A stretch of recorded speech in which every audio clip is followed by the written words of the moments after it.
xogayaha warfaafinta xisbiga mucaaradka ah ee UCID Yuusuf Kayse Cabdilaahi oo hadda ka soo baxay goobta ay ka socoto tirinta codadka gobolka Maroodijeex ay dhiibteen shacabweynaha reer Somaliland maalinimadkii shalay tola ahayd ayaa sheegay inay dhamaatay tirinta codadku balse hadda lagu guda jiro isku geynta wadada guud ee ka soo baxday degmada Hargeysa sanaadiiqdii yaalay wasalaamaya shacabweynaha Somaliland waxaan la socodsiinayaa su'aasha ay weydiiseen halkee wax maraya iimaan doonayaan in sir dul taago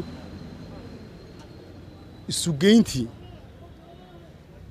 way socotaa xalay baana bilaabatay degmada Hargeysa in sanaaduuqdii lagu soo tiriyay goobaha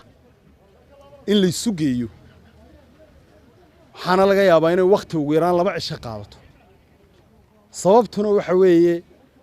gobolka Maroodijeex ama degmada Hargeysa way ka sanaaduuq badan tahay gobolada kale iyo degmooyinka kale dalka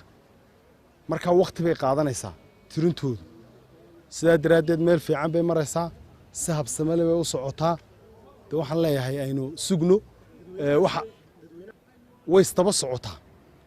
imika waxaan maqlayay ama arkayba degmada Seelco lagu dhawaaqay degmada lagu hayo lagu dhawaaqay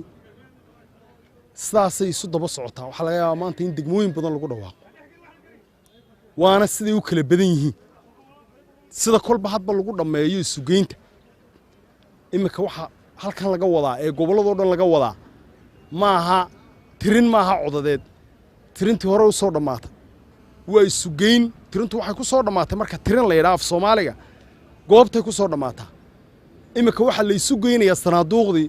sanduuq bilaayo imisa ku qornaa inta sanduuq bilaayo imisa ku qornaa inta way isu geyntii sanaaduuqda marka siday u kala badan yihiin baana siday u kala yiriin baana loogu hor dhawaaqaya mooynaga ama kama maqlayna in degmooyin lagu dhawaaqay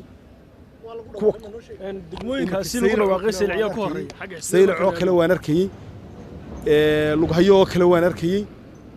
waxa laga yaabaa qaar kale in maanta lagu dhawaaqo siday u kala sanaaduuq yar yihiin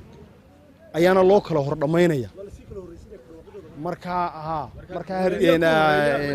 degmada Hargeysa waxa laga yaabaa inay waqti qaato ugu yaraan 2 cisho inay qaato ayaa laga yaabaa Maxamed Deeq Ismaaciil Xaashi telefishinka bulsho magaalada Hargeysa